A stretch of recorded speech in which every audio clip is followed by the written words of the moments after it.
موجود ہے, صحیح بخاری میں حدیث ہے, بلغوا عنی ولو آیا, پہنچا دو میری طرف سے خواہ تمہیں ایک آیت ہی آتی ہو. تو پہلے مجھے ضمناً ایک چیز یاد آ گئی, اور وہ یہ نیو ایئر کی سیلیبریشن کے پوائنٹ آف ویو سے بعض لوگ اسے ایک مذہبی ایکٹیویٹی کے طور پر پریزنٹ کرتے ہوئے اس کے اوپر بدعت کا فتویٰ لگاتے ہیں.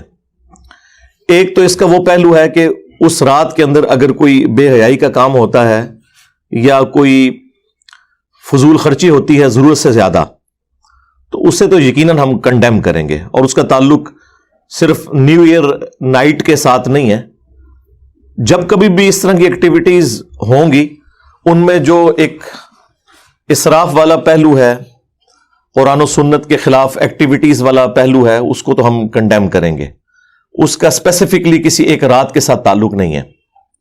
لیکن فی نفس ہی کسی کو نئے سال کے اوپر ایک میسج کر دینا ہیپی نیو ایئر کا, خواہ وہ آپ یکم محرم کو کر رہے ہوں یا یکم جنوری کو کر رہے ہوں, تو اس میں کوئی شرعی گرفت والا معاملہ نہیں ہے. یہ آپ کے سوشل ایشوز ہیں, ان کے اوپر شریعت نے کوئی قدغن نہیں لگائی بھی.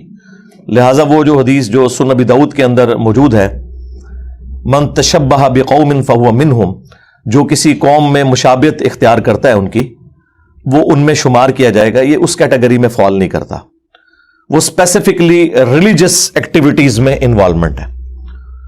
جس طرح آپ سمجھ لیں ہولی دیوالی کے موقع کے اوپر ان ایکٹیویٹیز کے اندر شامل ہونا, کرسمس کی ایکٹیویٹی کے اندر شامل ہونا, جو اسپیسیفکلی ایک شرک کے اوپر مبنی ایکٹیویٹی ہے. ظاہر ہمارا تو عقیدہ نہیں ہے کہ حضرت عیسیٰ ابن مریم جو ہے وہ نعوذ باللہ اللہ کے بیٹے ہیں, یا اللہ ہی نے عیسیٰ ابن مریم کا روپ دھارا ہوا ہے.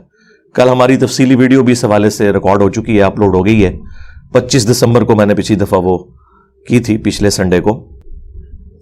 تو اسلام چونکہ توحید کے معاملے میں سینسٹیو ہے, اور یقیناً اس پوری کائنات کا مقصد ہی توحید کی پہچان ہے, تو اس میں تو ہم کوئی کمپرومائز نہیں کریں گے. اسی طریقے سے اگر کوئی سکھوں والا کڑا پہن لیتا ہے یا کوئی ہندوؤں والا سندھور اپنے ماتھے پہ لگا لیتا ہے, یہ ساری کی ساری ریلیجس ایکٹیویٹیز ہیں. یا گلے کے اندر سلیب کا لٹکا لینا, ایک ٹائی پہننا, ٹائی تو اس کیٹیگری میں فال نہیں کرتی. ظاہر ہے ٹائی تو ہندو بھی پہنتے ہیں, مسلمان بھی پہنتے ہیں, کرسچنز بھی پہنتے ہیں, جیوز بھی, اور ایک ڈریس کے طور پر ہے. اگر یہ ریلیجس ایکٹیویٹی ہوتی تو ویٹیکن سٹی کے جو پاپ ہیں انہوں نے بھی ٹائی لگائی ہوتی, وہ سلیب ہی لٹکائی ہوئی ہوتی ہے.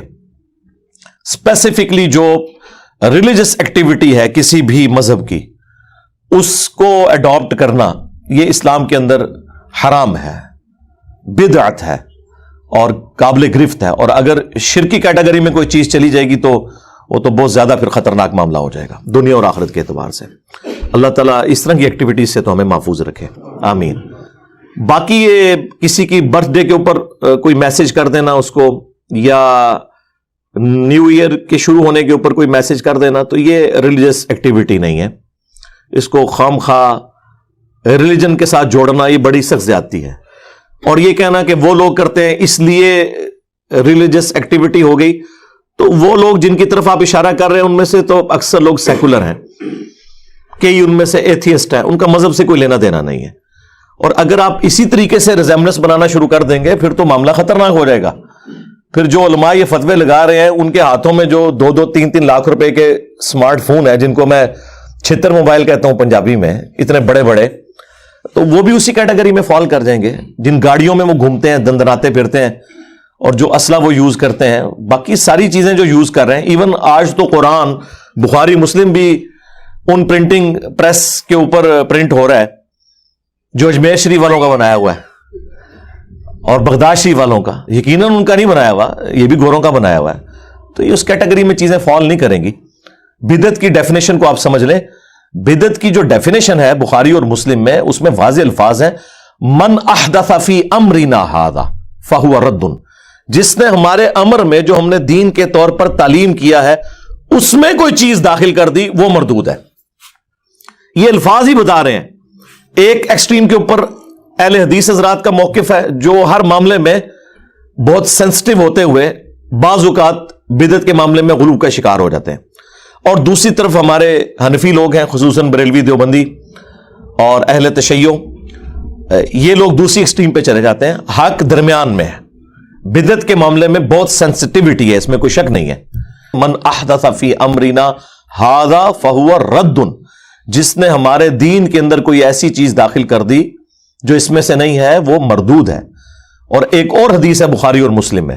صحیح بخاری میں وہ ابن مسعود سے موقوفاً ہے, اور مسلم شریف میں وہ پوری مرفوع روایت ہے. جابر بن عبداللہ سے امام باقر علیہ السلام نے روایت کیا ہے, اور امام باقر علیہ السلام سے امام جعفر نے روایت کی ہے کہ نبی علیہ السلام جب کبھی بھی منبر پر خطبے کے لیے آتے تو آپ علیہ السلام فرماتے حمد و صلات کے بعد, اما بعد فإن خیر الحدیث کتاب اللہ وخیر الہدی ہدی محمد صلی اللہ علیہ وآلہ وسلم وشر الامور محدثاتها وکل محدثۃ بدعہ وکل بدعۃ ضلالہ وکل ضلالۃ فی النار.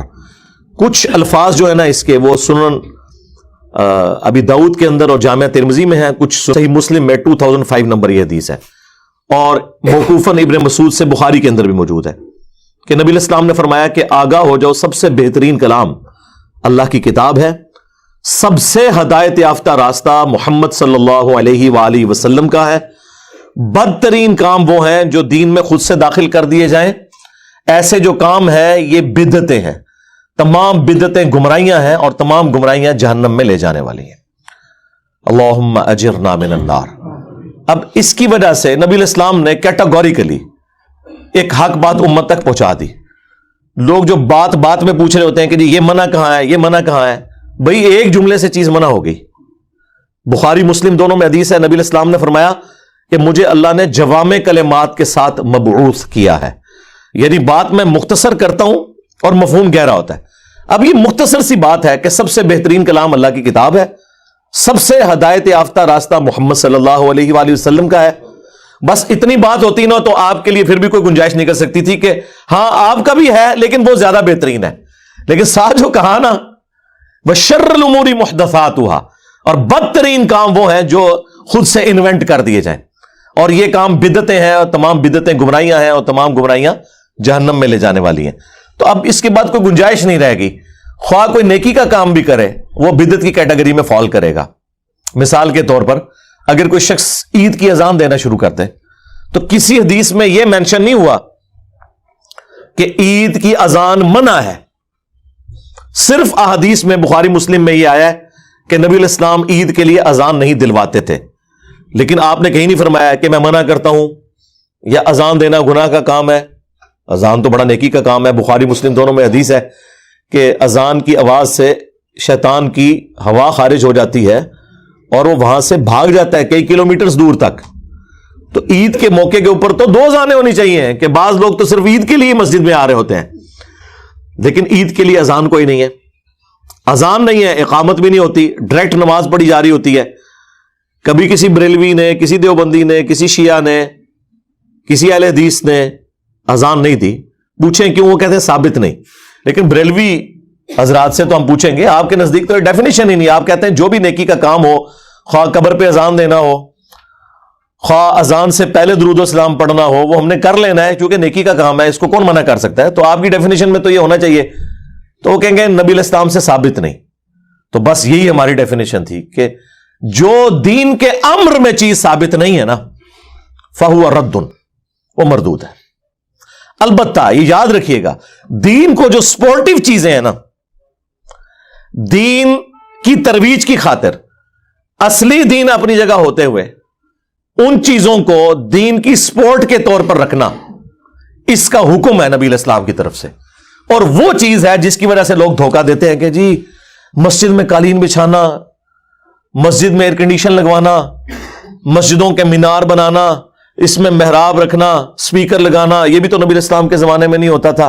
تو بدعت تو آپ کیا آپ بچ ہی نہیں سکتے, آپ خود سراپا بدعت ہیں. آپ کہاں تھے دور رسالت؟ آپ ہی تو نئی چیز ہے. آپ کو پیدا ہوئے 35 سال ہوئے ہوں گے, ان کو 22 سال ہوئے ہوں گے, مجھے 57 سال ہوئے, تو میں بھی بدعت, پھر سارے بدعت. اس وقت جتنے بھی زندہ ہیں سب کے سب بدعت ہیں. ان مانو کر کے اگر اس کے معنی نئی چیز لی جائے تو یہ جو سارے بدعت ہوئے تھے, یہ پنکھے بدعت ہیں, یہ بتیاں بدعت ہیں, یہ کہاں تھی سب؟ یہ آپ اسپیکر پر مجھے سن رہے ہیں, یہ بدعت ہے. اردو زبان کی بھی کوئی میری تحقیق نہیں کہ سرکار کے دور میں بولی جاتی تھی صلی اللہ علیہ وسلم.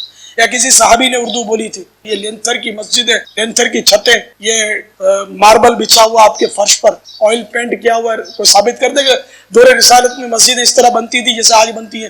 کوئی گنبد ثابت کر دے مسجد کا کہ پہلے گنبد بنتا تھا اور یہ طاق نما محراب مسجد میں بنتے تھے, منارے بنتے تھے مسجد کے, کوئی ثابت کر دے؟ کبھی بھی نہیں ثابت کرے گا کہ بنتے نہیں تھے. اور بھائی کوئی شخص نماز پڑھتے ہوئے یہ نیت کرتا ہے کہ اوپر اس قالین کے, نیچے اس پنکھے کے, سامنے اس اے سی شریف کے, منہ طرف خانہ کعبہ شریف, اس کا دین سے کیا تعلق ہے؟ اگر حج کے اوپر ہم بائی ایئر ٹریول کرتے ہیں, اونٹ پہ سفر نہیں کرتے, گدھے پہ سفر نہیں کرتے, تو حج کی ایکٹیویٹیز تو وہی ہیں. ایون وہاں پہ بھی صفا مروہ کی اسی طریقے سے صحیح آپ نے کرنی ہے, خواہ ویل چیئر کے اوپر کر رہے ہوں یا پیدل کر رہے ہوں. طواف کعبہ آپ سواری کے اوپر کریں یا پیدل کریں, ایکٹیویٹی تو وہی ہے. نبی الاسلام نے خود اونٹ کے اوپر طواف کعبہ کیا ہے تاکہ لوگ آپ کی زیارت کر لیں. اور یہ بھی جھوٹ ہے کہ نبی الاسلام نے پیدل حج کیا ہے, آپ علیہ السلام نے سواری پہ حج کیا ہے. بھی خام خواہ لوگوں نے نا پیدل حج کیا, جی بڑا ثواب کا کام ہے. خود بھی مصیبت میں ڈالتے ہیں, ساتھ فیملی کو بھی عذاب میں ڈالتے ہیں. بھئی اللہ نے فیسلٹی دی ہے, نبی الاسلام نے بھی یوز کیا, آپ بھی یوز کریں. ہاں اگر صرف کوئی بیچلرز گئے ہوئے ہیں تو پیدل حج کرنا آسان ہے, کیونکہ آپ جلدی اپنے معاملات کو ٹیکل کر لیتے ہیں. وہ آپ جائیں گے تو آپ کو اندازہ ہو جائے گا انشاءاللہ تعالی. تو اصل ایکٹیویٹیز اپنی جگہ پہ ہیں, لہٰذا یہ بدعت کی کیٹیگری میں فال نہیں کرتی. ان کی مثالیں دینا بالکل غلط ہے, صرف اپنی بدعتوں کو حلال کرنے کے لیے کہ جی یہ کام بھی تو ہو رہے ہیں نا. یہ دین میں داخل نہیں ہوئے, یہ دین کو سپورٹیو ہے. اور اس کی اصل وہ حدیث ہے جو صحیح مسلم کے اندر ہے کہ نبی الاسلام کے پاس کچھ نیو مسلمز آئے اور کپڑے بھی پورے نہیں تھے ان کے جسموں پہ, بعض لوگ ننگے پاؤں تھے, بعض ننگے بدن تھے. نبی الاسلام کو ان کی حالت کے اوپر بڑا ترس آیا. آپ علیہ السلام نے نماز کے بعد مسجد کے سین میں ممبر لگوایا اور ایک بلیغ خطبہ ارشاد فرمایا جس میں آپ نے انفاق فی سبیل اللہ کی ترغیب دلائی اور فرمایا کہ اپنے آپ کو جہنم کی آگ سے بچاؤ, خواہ ایک کھجور ہی صدقہ کر کے ہو. اور اتنی ترغیب دلائی کہ لوگ اپنے گھروں میں گئے. سب سے پہلے ایک انصاری صحابی اٹھے, وہ اپنے گھر میں گئے اور جتنا سامان ایک بڑے بورے میں آ سکتا تھا وہ انہوں نے ڈالا اور اس بورے کو گھسیٹتے ہوئے مسجد نبوی کے سین میں حضور کے سامنے لا کے رکھا. صحیح مسلم کے الفاظ ہیں کہ نبی الاسلام کا چہرہ مبارک تھوڑی دیر پہلے جو پریشانی کی وجہ سے غم کے آثار تھے وہ اس طرح چمکنا شروع ہو گیا جیسے سورج چمکتا ہے. خوش ہو گیا آپ. اور اصحاب کہتے ہیں کہ وہ انصاری اس بورے کو مشکل سے ہی اٹھا پا رہے تھے, وہ اتنا بھرا ہوا تھا. تو نبی الاسلام نے اس کی طرف متوجہ ہوتے ہوئے فرمایا کہ جس نے اسلام میں اچھا طریقہ جاری کیا, جتنے لوگ اس پر چلیں گے ان کا ثواب بھی اس کو ملے گا. کیونکہ اس بورے کو دیکھ کے باقی لوگوں میں بھی ہمت ہوئی کہ یار اگر یہ غریب آدمی اتنا صدقہ اور خیرات کر سکتا ہے تو ہم کیوں نہیں کر سکتے. تو لوگ دیکھا دیکھی اٹھے اور اس طریقے سے مسجد نبوی کے اندر ڈھیر لگ گیا سامان کا. تو پھر نبی الاسلام کا چہرہ مبارک سورج کی طرح چمکنا شروع ہو گیا. آپ نے فرمایا جس نے اسلام میں اچھا طریقہ جاری کیا, جتنے لوگ اس پر عمل کریں گے اس کا ثواب اس شخص کو ہوگا. اور جو عمل کر رہے ہیں ان کے اپنے ثواب میں بھی کمی نہیں ہوگی. یہ نہیں ہے کہ صرف اس ایک کو ثواب ہو رہا ہے, اس کو کلیکٹیو ثواب, ان کو انڈیویجول اپنی نیکی کا ثواب. اور جس نے اسلام میں برا طریقہ جاری کیا, جتنے لوگ اس پر عمل کریں گے اس کا وبال اس شخص کے اوپر ہوگا اور ان کے اپنے وبال میں بھی کمی نہیں ہوگی. لوگ کہتے ہیں نہیں ہم نے مولوی سے مسئلہ پوچھ لیا ہمارے گناہوں کا بوجھ اٹھا لے گا. اللہ کے نبی الاسلام نے فرمایا نہیں, اپنا آپ نے خود اٹھانا ہے. البتہ آپ کے برابر ایکسٹرا بوجھ مفتی اعظم صاحب اٹھائیں گے جنہوں نے آپ کو غلط مسئلہ بتایا ہوگا. سارا بوجھ نہیں اٹھا سکتے, آپ نے اپنے حصے کا شیئر کرنا ہے. تو اس میں الفاظ ہیں سنتن حسنتن, یا آپ اس کو اگر عربی لنگوسٹک کے پوائنٹ آف ویو سے دیکھیں گے تو سنتن حسنتن, سنتن سیئاتن, اچھی سنت اور بری سنت. اس میں اچھی بدعت اور بری بدعت کا ذکر نہیں ہے, اچھے طریقے اور برے طریقے کا. تو طریقے تو اسلام میں اچھے جاری کرنے چاہیے. یہ ہم نے کتنا اچھا طریقہ جاری کیا ہے کہ ایک بہترین ریکارڈنگ کر کے یوٹیوب پہ چڑھاتے ہیں, پوری دنیا کے اندر لوگ الحمدللہ فیضیاب ہو رہے ہیں. یہاں تو 250-300 لوگ سنتے ہیں, لیکن وہی ویڈیو جب یوٹیوب پہ اپلوڈ ہوتی ہے 24 گھنٹے کے اندر 1 لاکھ سے زیادہ لوگوں تک تو ڈائریکٹلی پہنچ جاتی ہے, انڈائریکٹلی تو ملینز آف پیپل تک پہنچتی ہے. تو یہ ایک اسلام میں اچھا طریقہ ہے.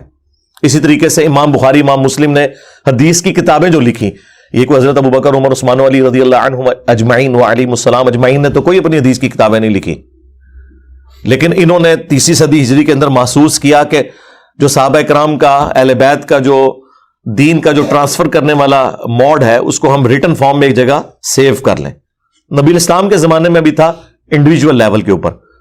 وہ صحیح بخاری میں آتا ہے کہ حضرت ابو ہریرہ کہتے ہیں کہ عبداللہ بن عمر بن عاص کے پاس مجھ سے زیادہ احادیث ہیں کیونکہ میں زبانی یاد رکھتا ہوں اور وہ لکھ لیتے ہیں. اور یہ وہی عبداللہ بن عمر بن عاص ہیں جن کے بارے میں سنن ابی داؤد کے اندر اور مسند احمد میں حدیث موجود ہے کہ میں حضور کی ہر بات لکھ لیا کرتا تھا. پھر بعض اصحاب نے مجھے کہا کہ نبی الاسلام بھی تو انسان ہے, بعض اوقات غصے کی حالت میں ہوتے ہیں اور بعض اوقات خوشی کی حالت میں ہوتے ہیں, تم ہر بات نہ لکھا کرو.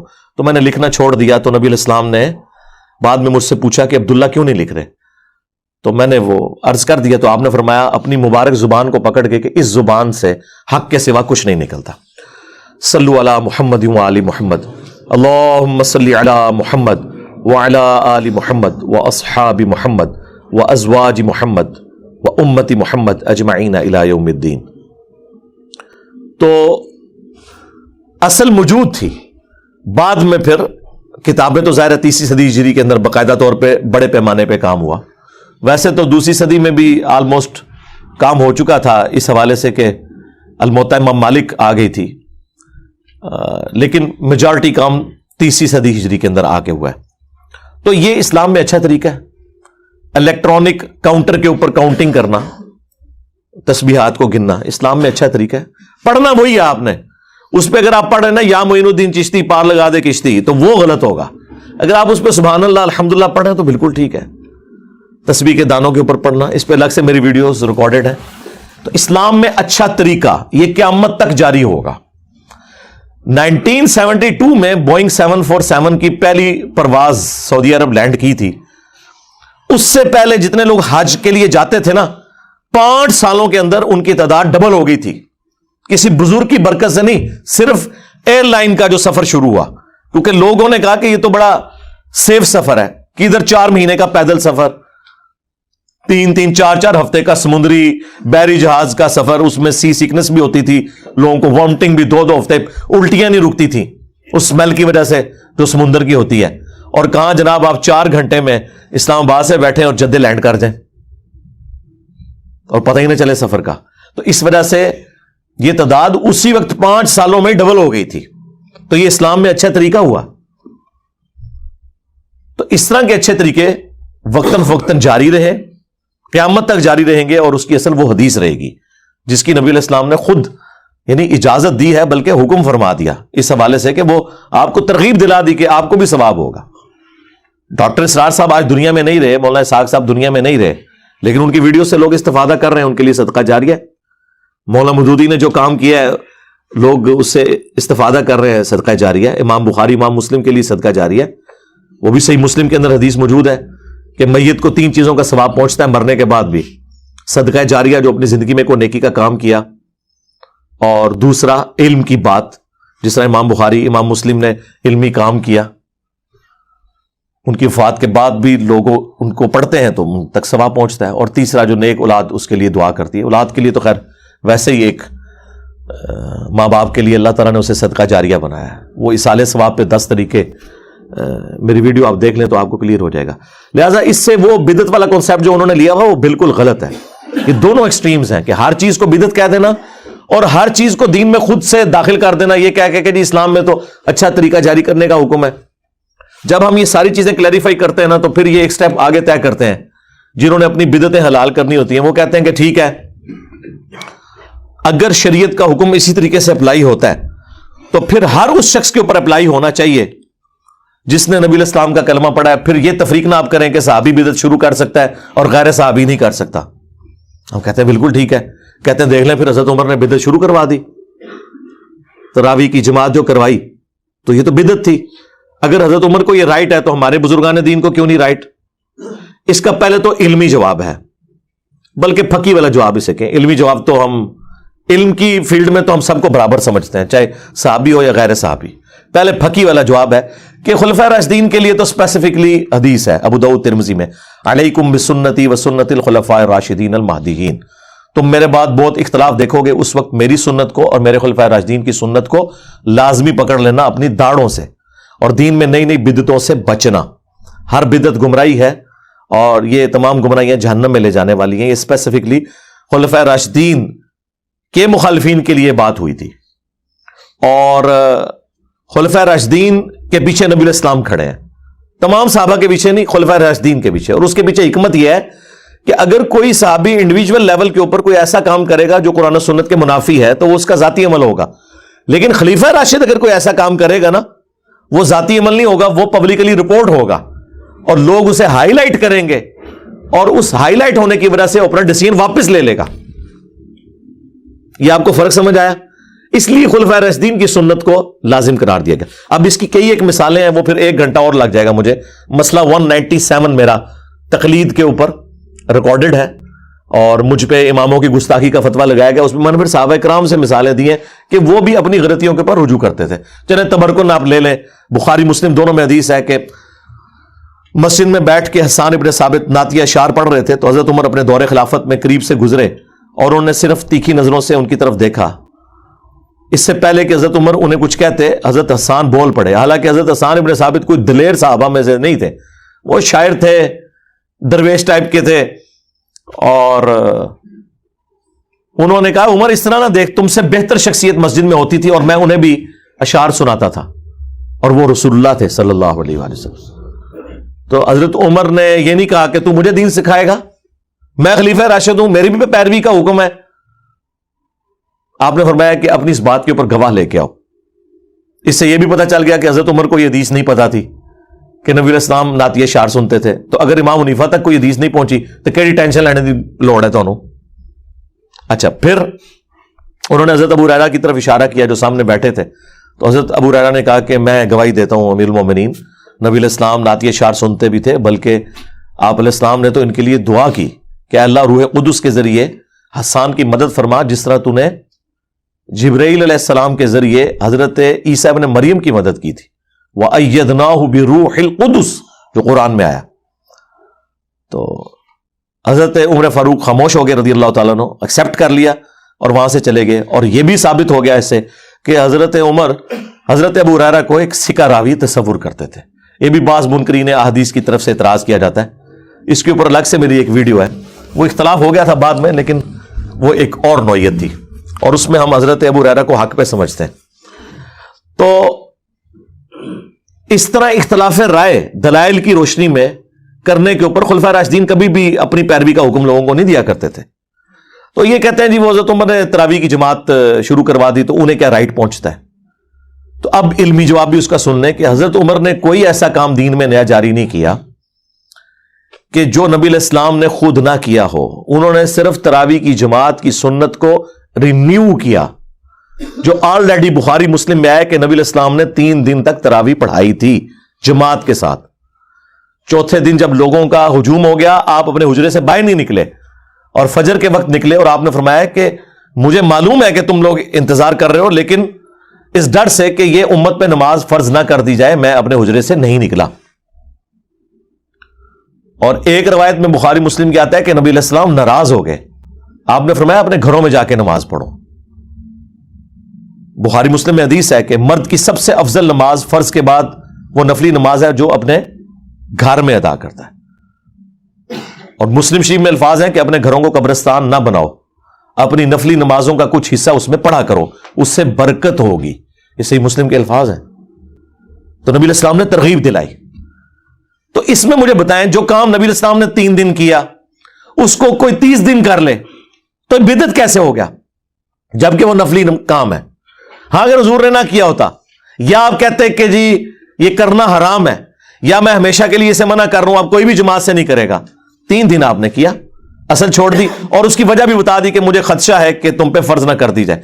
اب نبی علیہ السلام کی وفات کے بعد بخاری مسلم میں آتا ہے کہ مسئلہ ان اٹینڈڈ رہا. حضرت ابوبکر صدیق نے اس کو اسی طرح چھوڑے رکھا, کیونکہ حضرت ابوبکر صدیق رضی اللہ تعالیٰ عنہ سنت کی پیروی کے معاملے میں بہت سینسٹیو تھے, حضرت علی بھی اور حضرت ابوبکر بھی. لیکن ان کے اگینسٹ حضرت عمر اور حضرت عثمان, وہ بعض اوقات اپنا ذاتی اجتہاد بھی کرتے تھے. اس میں کچھ معاملات صحیح بھی ہوئے اور کچھ دونوں سے مس ہینڈل بھی ہوئے, جس کی وجہ سے آج ہمیں کئی لیکچر ریکارڈ کروانا پڑتے ہیں پھر. ٹھیک ہے, لیکن حضرت ابوبکر اور حضرت علی ان دونوں میں خوبی تھی کہ وہ سنت سے ذرا بھی نہیں ہٹتے تھے. آپ کو پتا ہے جب قرآن لکھنے کا معاملہ آیا ہے اس میں بھی حضرت ابوبکر کہہ رہے تھے کہ میں وہ کام کیوں کروں جو نبی الاسلام نے نہیں کیا, وہی تو آپ نے لکھوائی تھی, لیکن ایک جگہ دو گتوں میں اس طرح جمع کر کے نہیں دیا امت کو. بہرحال خیر پھر انہوں نے اس معاملے میں کہا کہ مشورہ اچھا ایکسیپٹ کر لیا. یعنی حضرت ابوبکر صدیق رضی اللہ تعالیٰ عنہ ہر معاملے میں نہ سے سٹارٹ کرتے تھے کہ پہلے میں دیکھوں گا حضور نے کیا ہے نہیں کیا, پھر آگے تکیں گے کہ اس کی ضرورت ہے کہ نہیں. پہلے تو ہوگی نہ, پھر جب کاہل کوئی کر لے گا تو ٹھیک ہے وہ ہاں. یہ پوری تفسیر آپ کو بخاری میں مل جائے گی قرآن کی کتابت کے پوائنٹ آف ویو سے, جو جنگ یمامہ ہوئی تھی اس کے بعد. بہرحال یہاں پہ ان اٹینڈڈ رہا مسئلہ حضرت ابوبکر صدیق کے دور میں. حضرت عمر کے بھی بخاری کے الفاظ ہیں کہ کچھ عرصہ شروع کے کچھ سال یہ ان اٹینڈڈ رہا مسئلہ. پھر حضرت عمر نے ایک دن مسجد میں آئے, بخاری کے الفاظ ہیں, دیکھا کہ لوگ ٹولیوں کی شکل میں نا ایک ایک حافظ کو آگے رکھ کے تو نفلی نمازیں مختلف جگہ مسجد میں ادا کر رہے ہیں. اس کا مطلب یہ ہے کہ آلریڈی کئی جماعتیں مسجد میں ہو رہی تھیں, اس کو کوئی بدعت نہیں سمجھ رہا تھا, کیونکہ ہر بندے کو تو قرآن زبانی یاد نہیں ہے, اور اس وقت تو لوگ لکھنا پڑھنا بھی بہت کم لوگ جانتے تھے. تو ایک ایک مرضی کا حافظ آگے کیا, ایک کونے میں قرآن سن لیا. ان کے لیے تو قرآن ایک مزے کی چیز تھی نا, جس طرح آپ رات کو سٹوری سن کے سوتے ہیں کیونکہ آپ کی اپنی زبان میں ہے, ان کے لیے تو قرآن ان کی اپنی زبان میں تھا, وہ تو انجوائے کرتے تھے اسے.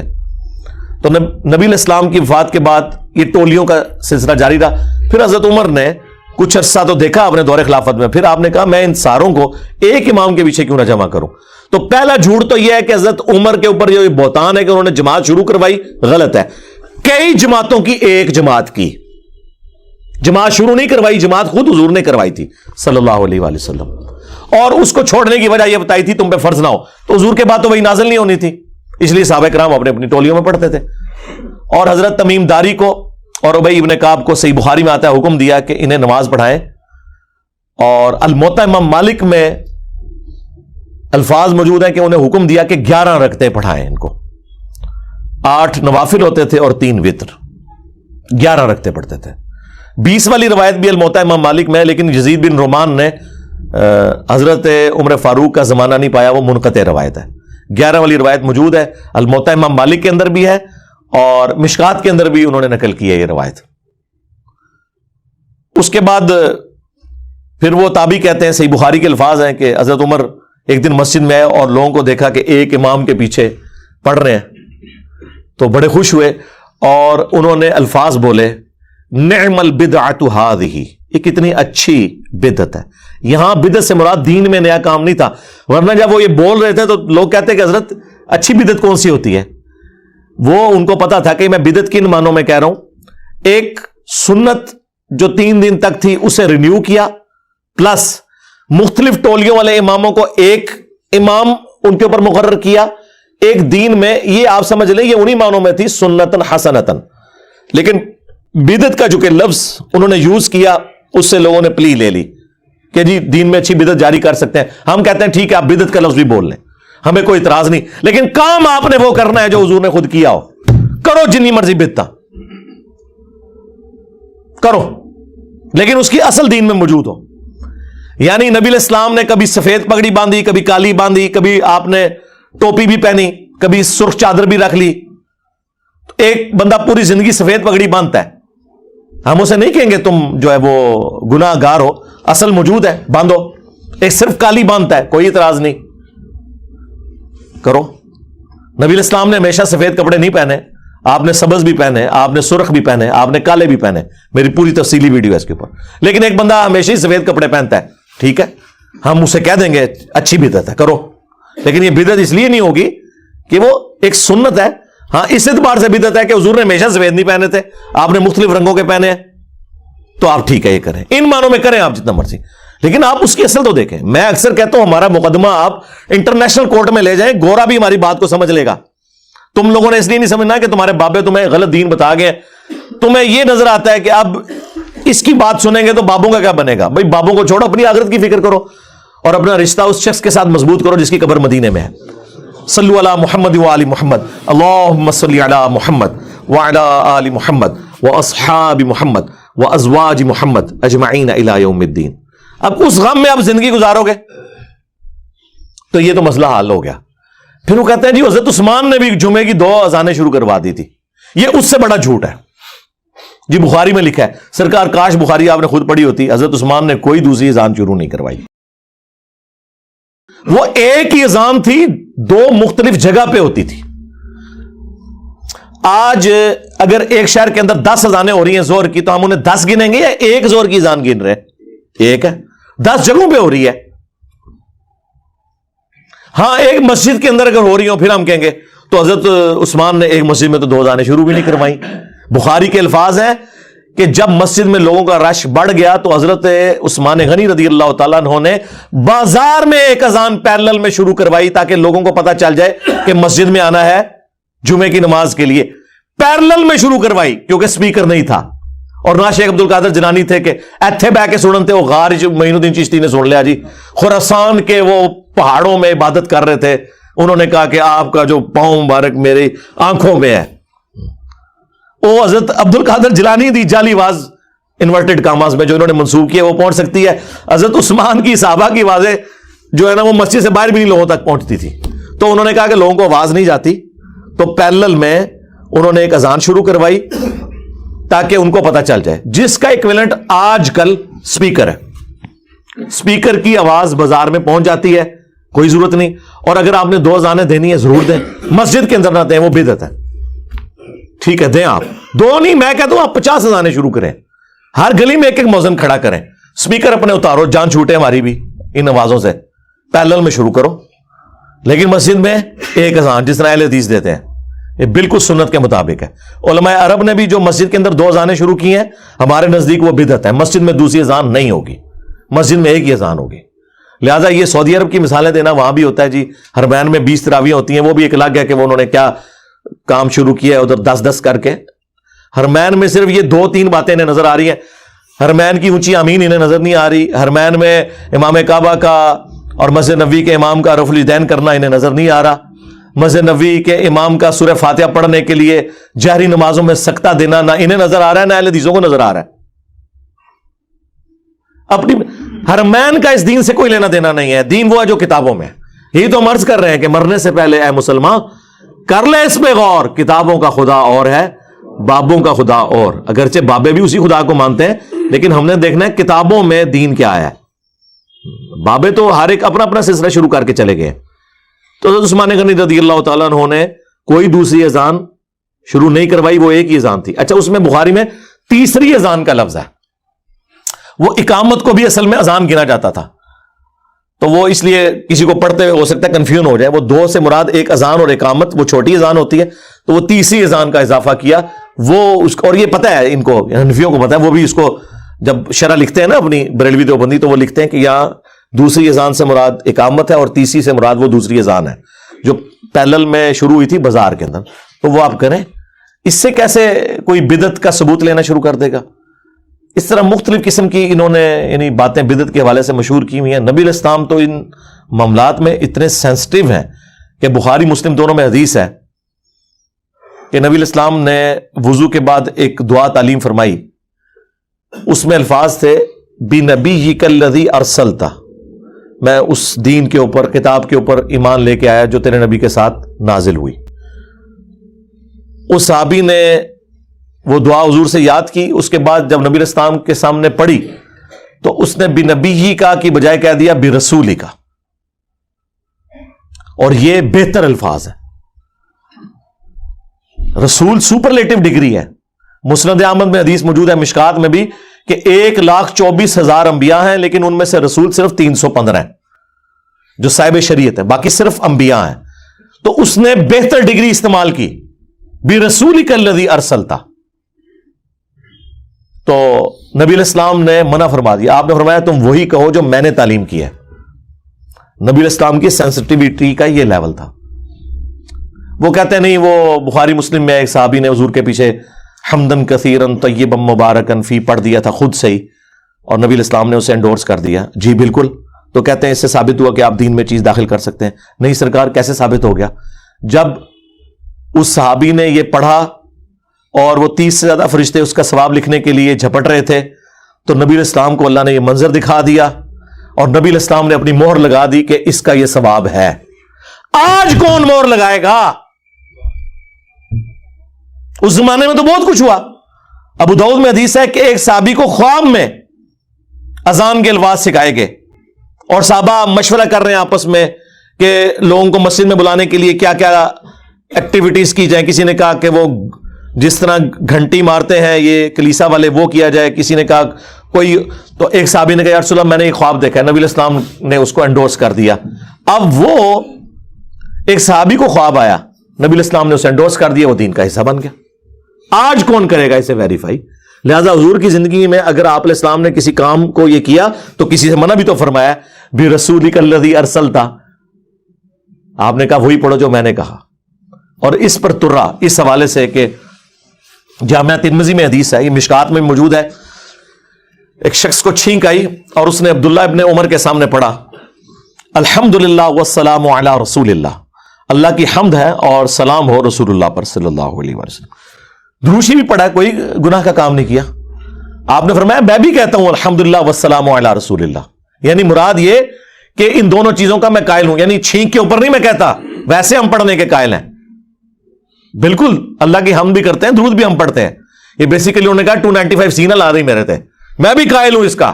لیکن چھینک کے جواب میں نبی علیہ السلام نے ہمیں یہ تعلیم نہیں فرمایا سوائے اس کے کہ الحمدللہ یا الحمدللہ علی کل حال. اس نے نہیں آگے سے کہا کہ جناب آپ درود شریف کے منکر ہیں. یہاں ہم لوگوں کو کہتے ہیں نا اذان سے پہلے درود, وہ کہتے ہیں آپ درود کو نہیں مانتے. بھائی درود کو کون نہیں مانتا؟ تو پھر ٹھیک ہے, ٹوائلٹ میں جاتے وقت بھی دعا سے پہلے درود پڑھا کرو. مسجد میں جاتے وقت تو ہے نا بسم اللہ والسلام علی رسول اللہ, وہ تو ثابت ہے, سنن ابن ماجہ کے اندر حدیث موجود ہے, مشکات کے اندر موجود ہے, وہ آپ ضرور کریں. لیکن ٹوائلٹ میں جاتے وقت ملا لو ساتھ, وہ کہیں گے ثابت نہیں ہے. تو یہ تو ہم کہہ رہے ہیں. ہاں اذان کے بعد درود شریف ہے, وہ بھی سپیکر میں نہیں, اذان سے الگ. وہ مسلم شریف میں حدیث ہے جس نے اذان کا جواب دیا, یعنی وہی کلمات ریپیٹ کیے مؤذن والے, اور حی علی الصلاح حی علی الفلاح پہ لا حول ولا قوت الا باللہ پڑھا, اور اس کے بعد الوسیلہ والی دعا پڑھی, مجھ پر درود شریف پڑھا اور الوسیلہ والی دعا پڑھی, اور یہ والا حصہ تو بخاری میں بھی ہے اس کا. اس پہ قیامت کے دن میری شفاعت حلال ہو جائے گی. اللہم جعلنا منہم اللہم صلی علی محمد وعلی آل محمد. تو اذان کے بعد آپ درود شریف ضرور پڑھیں, کوئی مسئلہ نہیں ہے, لیکن اذان سے پہلے نہ پڑھیں اور اس کو اذان سے الگ کر کے پڑھیں. اور سپیکر میں پڑھنا ضروری نہیں ہے. اور جب لوڈ شیڈنگ ہوتی ہے, بجلی نہیں ہوتی, تو یہ بغیر درود کے اذان پڑھ دیتے ہیں, کیونکہ وہ درود انہوں نے اپنی مخالف پارٹی کو سنانا ہوتا ہے. تو جب اب میں بال بناؤں کس کے لیے, تو وہ اوپر یہی سوچ رہے ہوتے ہیں کہ بھائی اب تو سنانا تو ہے ہی نہیں کسی کو, تو ٹھیک ہے. یہ ہم خود بریلوی رہے, ہمیں پتا ہے کہ جب کبھی بھی لوڈ شیڈنگ میں اذان ہوتی تھی نا, کوئی درود شریف نہیں پڑھا جاتا تھا, ڈائریکٹ اذان ہوتی تھی, وہ تو سنا کسی اور کو رہے ہوتے تھے. اس لیے آپ دیکھیں ہمارے جو استاد غلام سعود سعیدی صاحب رحمہ اللہ, اللہ تعالیٰ ان کی غلطیوں سے درگزر فرمائے, نیک کاموں کا اجر دے, بہت بڑے بریلوی عالم تھے, محدث تھے, مفتی منیر رحمان صاحب کے مدرسے میں اپنی وفات تک شیخ الحدیث رہے ہیں. میری ان سے 2 بار ملاقات ہوئی ہے. تو انہوں نے اپنی شرح صحیح مسلم کے اندر ریٹن میں باقاعدہ اس چیز کو کرٹیسائز کیا ہے کہ جو اذان کے ساتھ درود شریف جوڑ لیا ہے. وہ کہتے ہیں حضرت بلال ہم سے زیادہ عاشق رسول تھے, تو وہ یہ کام نہیں کرتے تھے کہ اذان سے پہلے درود شریف, لہٰذا یہ آپ کسی کو گالی نہ دیا کریں کہ بھئی یہ عشق رسول کا تقاضا ہے, تو حضرت بلال نے پھر کیوں نہیں کیا. یعنی وہی بات جو ہم سمجھانے کے لیے کرتے تھے, وہ ان کے اپنے عالم نے بھی یہ بات لکھی ہوئی ہے. تو الحمدللہ یہ دین بالکل واضح ہے اپنی تعلیمات کے اعتبار سے. جو کوئی اس میں اپنا کوئی لچ فرائی کرنے کی کوشش کرے گا وہ پکڑا جائے گا. اب یہ ٹاپک بہت بڑا ٹاپک ہے بدعت کے حوالے سے. یہ تو میں یعنی فی البدی 2-3 گھنٹے اور بولتا رہوں نا تو یہ ختم نہیں ہوگا, میں اگر مثالیں دینی شروع کروں احادیث سے. اسی لیے میں نے آج سے آلموسٹ کوئی 10 سال پہلے ایک ویڈیو ریکارڈ کروا دی تھی, مسئلہ 75A اور 75B, 5 گھنٹوں میں بدعت کے اوپر 2 نشستوں کے اندر, 75A مسئلہ اور 75B مسئلہ. وہ آپ دیکھیں تو آپ کو ایک ایک چیز, جتنے انہوں نے چھوٹے چھوٹے کو چوہے چھوڑے میں نے سارے اس میں کور کیے. فی الوقت نٹ شیل میں چونکہ میں وہ نیو ایئر نائٹ کے پوائنٹ آف ویو سے یا ہیپی نیو ایئر کے پوائنٹ آف ویو سے اور بدعت کی ڈیفینیشن کے پوائنٹ آف ویو سے چونکہ بول رہا تھا, اس لیے میں نے کہا کہ چلیں ریکال کر دیں وہ چیزیں. میں تو پرچیاں شروع کرنے لگا تو اچانک جب وہ میں نے ڈیٹ بولی تو میرے ذہن میں آیا کہ چلیں یار آج 1 جنوری 2023 ہے, اور پلس ہماری آج پبلک سیشن کی ڈائمنڈ جوبلی بھی ہے, 75 نمبر ہے, تو ہم اس ٹاپک کو بھی تھوڑا بہت ایڈریس کر دیں. صلو علی محمد وعلی محمد, اللہم صلی علی محمد وعلی آل محمد واصحاب محمد وازواج محمد وامت محمد اجمعین الی یوم الدین.